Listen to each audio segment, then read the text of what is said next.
Oi, gente, eu sou a Jessi, sou professora de Biologia e hoje nós vamos falar sobre compostos orgânicos. Mas antes disso, não se esquece de se inscrever no canal, de deixar o seu like e compartilhar bastante esse vídeo. Na aula anterior, nós falamos sobre os compostos inorgânicos, que eram a água e os sais minerais. Hoje nós vamos falar somente sobre compostos orgânicos, mas é só a primeira parte, que serão esses três aqui: carboidratos, lipídios e vitaminas.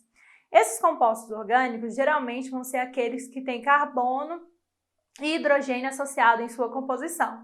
O primeiro grupo que nós vamos falar são os carboidratos.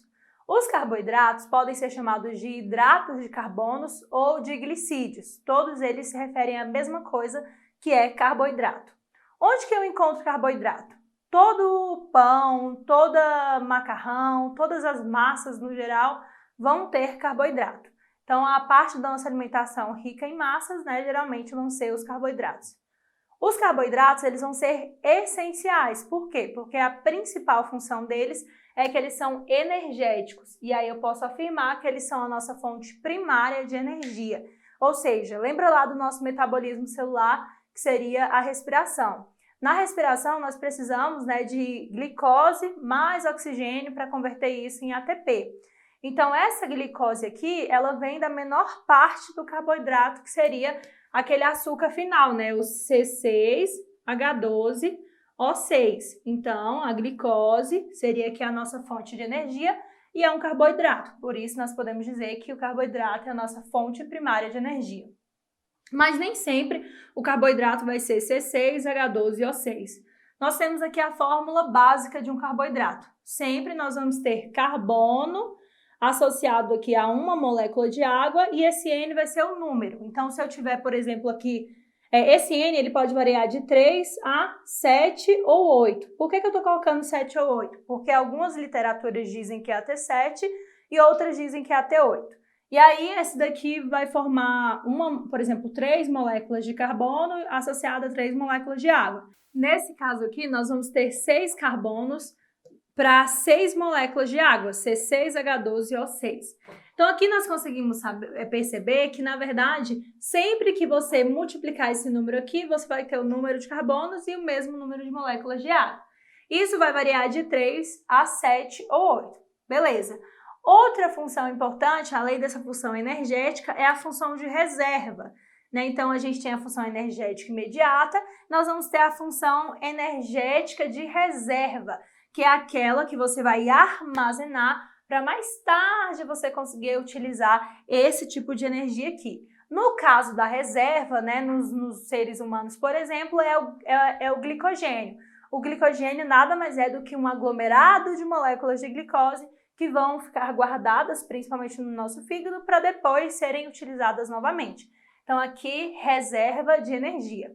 Outra função importantíssima é a função estrutural. Vou citar um exemplo. Pode constituir aqui a estrutura em plantas, formando lá a parede celular de plantas, que é de carboidrato, e também na parte externa, lá dos artrópodes, formando aquele exoesqueleto de quitina, que é um polissacarídeo, um carboidrato. Todas essas estruturas, como carboidratos, lipídios e vitaminas, vão ser formados por substâncias pequenininhas, que vão ser chamadas de monômeros, que vai ter lá a sua menor parte, e depois elas vão se unindo para formar substâncias maiores. No caso dos carboidratos, nós vamos ter 3 tipos de carboidratos. O primeiro vai ser chamado de monossacarídeo. Mono significa só um, sacarídeo significa açúcar. Então, significa que é só um açúcar. Nós vamos ter 2 principais. Aquele que vai ter a forma C5H10O5, que vai ser chamado aqui de pentose. Nós vamos encontrar principalmente no DNA e no RNA. E nós vamos ter o C6H12O6, que pode ser a glicose ou a frutose, por exemplo. Beleza. Além dos monossacarídeos, que seriam açúcares simples, como as pentoses, encontradas lá na ribose ou na desoxirribose, ou as hexoses encontradas na glicose ou na frutose, nós vamos ter também o segundo tipo de carboidrato, que é o disacarídeo. O nome já diz, di significa 2, sacarídeo significa açúcar. Então, significa que são 2 açúcares associados. Vou dar um exemplo. Quando a gente fala do açúcar do leite, todo mundo lembra lá da lactose. A lactose, ela não é um açúcar simples, ela é um disacarídeo. Por quê? Porque na lactose você tem a galactose mais a glicose associada. Então, nesse caso, você vai ter 2 açúcares juntos formando um disacarídeo. Outro exemplo de disacarídeo é o açúcar de cozinha. Aquele açúcar de cozinha, ele é formado pela frutose mais a glicose que forma a sacarose. Então, sacarose é o açúcar, né, que é o açúcar branco, o açúcar de cozinha, que é retirado lá da cana-de-açúcar. Então, também é um disacarídeo, 2 açúcares associados. Quando eles se ligam, né, um açúcar simples se liga a outro, nós vamos formar o que a gente chama de ligação glicosídica, né, que é como se fosse glicose mais glicose, mas na verdade é um açúcar mais outro açúcar. E outra coisa importante também é que geralmente terminou em ose, você já pode imaginar que é um açúcar. Então, glicose, ribose, desoxirribose, lactose, galactose, sacarose, então tudo terminado em ose. Então, você já pode inferir, né, que aquilo ali está se referindo a um carboidrato, a um açúcar. Outra coisa também, pessoal, é que nem todo açúcar, ele tem que ser necessariamente, nem todo carboidrato tem que ser necessariamente doce, tá? Então, o carboidrato vai ser essa molécula C6H12O6 na sua menor parte, mas não necessariamente significa que vai ser doce como o açúcar. E o último tipo que nós temos vai ser chamado de polissacarídeo. Poli vem de muitos, sacarídeo vem de açúcar, então significa que são muitos açúcares associados. Exemplos são os estruturais, né, ou de reserva, por exemplo. O glicogênio são muitos açúcares associados, né, seria muitas glicoses associadas, que é uma reserva energética. Nós vamos ter também o amido, que são muitos açúcares associados. Vamos ter a celulose, que vai formar lá a parede celular dos vegetais, que também são vários açúcares associados, e o exoesqueleto dos artrópodes, que é constituído de quitina. Então, vamos relembrar. São 3 tipos: monossacarídeos, disacarídeos e polissacarídeos. Monossacarídeos, açúcares simples, exemplo, a glicose. Disacarídeo, 2 açúcares juntos, exemplo, a lactose, que é glicose mais galactose.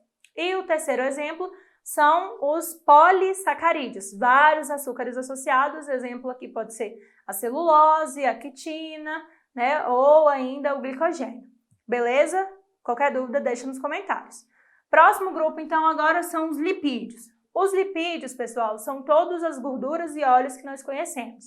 Então, por exemplo, o óleo de soja, o óleo de coco, o azeite de oliva, aquela gordura que vem na carne, quando a gente faz aquela costela cozida, que você deixa esfriar e fica aquela placa de gordura ali por cima, são lipídios. Então, todos os óleos e as gorduras no geral vão ser lipídios. Dentro dos lipídios, nós vamos ter algumas funções. A primeira é a função de reserva. Quando a gente fala de reserva, é literalmente armazenar. Então, a maior parte, né, desse lipídio ele vai ficar armazenado no nosso organismo para que, se a gente precisar em algum momento de energia, a gente tenha de onde tirar. Lembrando que a fonte primária de energia são os carboidratos, mas nós também usamos lipídios como fonte de energia. No nosso organismo vai se acumular principalmente no tecido adiposo, né, que é aquela terceira camada da pele ou aquela camada abaixo da pele, né? Então a gente armazena geralmente em lugares estratégicos para o organismo, como por exemplo na região abdominal, que no fundo nem é tão positivo assim. Mas é reserva, tá ali caso você precise.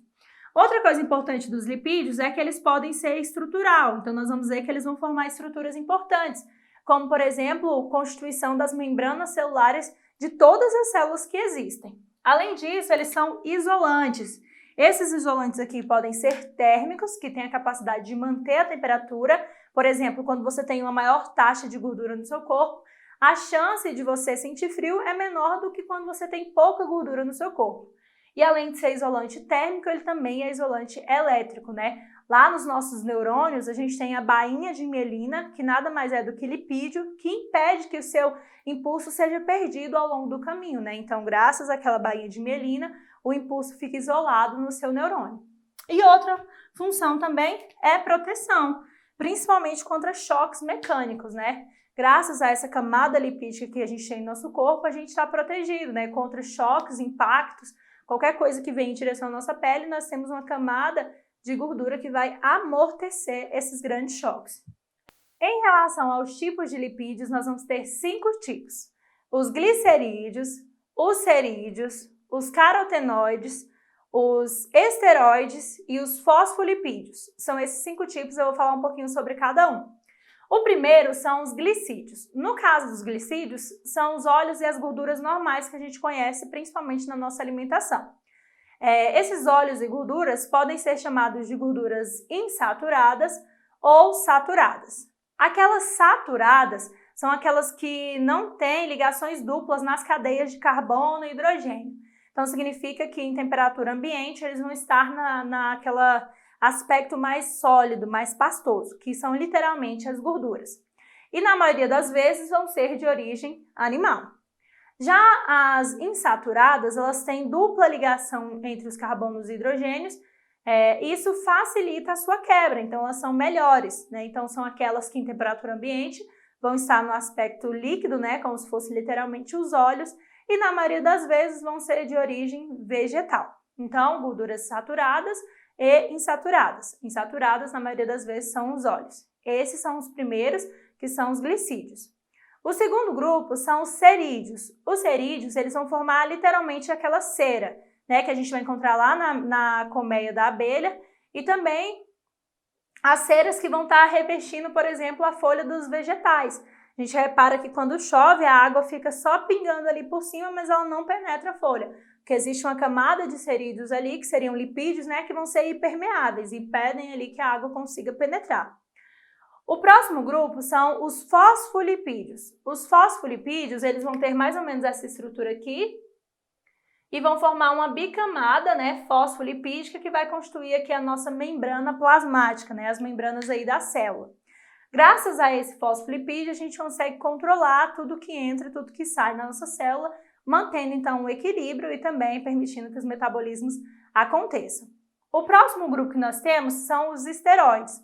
Os esteroides, o principal exemplo que nós temos é o colesterol. E aí no colesterol nós temos 2 grupos, o LDL, que é chamado de colesterol ruim, e o HDL, que é chamado de colesterol bom.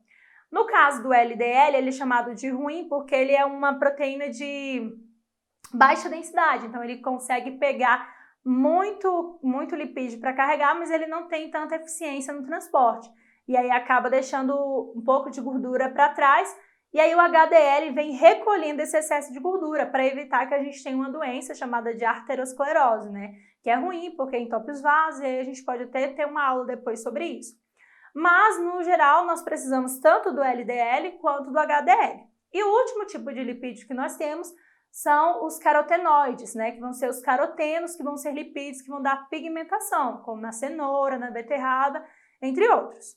Beleza, pessoal, sobre lipídios, qualquer dúvida deixa nos comentários. Próximo grupo e último que nós vamos falar hoje são as vitaminas. Quem são as vitaminas? As vitaminas, por muito tempo, foram chamadas aí de aminas vitais, por isso esse nome vitaminas. Mas, na verdade, hoje nós sabemos que nós não precisamos delas em grande quantidade. Precisamos sim, mas em pequenas quantias. Elas vão ser cofatores enzimáticos. O que significa isso, pessoal? Imagina aqui que eu tenho uma enzima e aqui eu tenho um substrato que precisa se encaixar na enzima para que o metabolismo aconteça. Mas ele não vai se encaixar perfeitamente, está faltando aqui um pedacinho. Então, essa vitamina ela vai se encaixar exatamente nesse pedaço que está faltando para que a enzima se encaixe perfeitamente no substrato e o metabolismo consiga acontecer. Então, por isso ela vai ser chamada de cofator. É como se ela fosse um cálcio. Imagina lá a mesa bamba e aí você pega e coloca uma pedrinha de baixo para equilibrar. Então, a vitamina vai equilibrar aqui as reações químicas. Nós vamos ter 2 tipos de vitaminas. Aquelas chamadas de hidrossolúveis, que vão ser solúveis em água, e lipossolúveis, que vão ser aquelas solúveis em lipídios. As hidrossolúveis, por serem solúveis em água, elas se dissolvem muito rápido, né? Então, você vai precisar comer diariamente. Já aquelas chamadas de lipossolúveis não se dissolvem com tanta facilidade, então você não precisa comer sempre. Quais são as hidrossolúveis? São as vitaminas do complexo B, e aí você vai ter B1, B2, B4, B6, todas as vitaminas lá do complexo B. E a vitamina C. Já no caso das lipossolúveis, você vai ter vitamina K, E, D e A. Nós podemos depois comentar aí, se vocês quiserem, né, sobre as funções de cada um dos tipos de vitaminas, mas no geral, todas elas vão ser importantes em todas as partes do seu organismo, porque elas vão regular, né, auxiliar na regulação do seu metabolismo. Vou citar só algumas aqui. Por exemplo, a vitamina C, E e A. Essas aqui são as vitaminas antioxidantes. Ela tem a capacidade de recolher todos os radicais livres e desintoxicar o seu organismo. Então, geralmente, os sucos e as sopas detox, que são tão famosos, né, são ricos em vitamina C, E e A. Nós temos a vitamina K aqui como importante fator de coagulação, a vitamina D, importantíssima na constituição dos nossos ossos, e as vitaminas do complexo B com várias funções diferentes. É isso, pessoal. No geral, nós falamos hoje sobre a primeira parte das substâncias orgânicas, conhecemos as funções gerais de carboidratos, lipídios e vitaminas e falamos algumas características próprias de cada um desses grupos. Qualquer dúvida, deixe aí nos comentários. Beijo!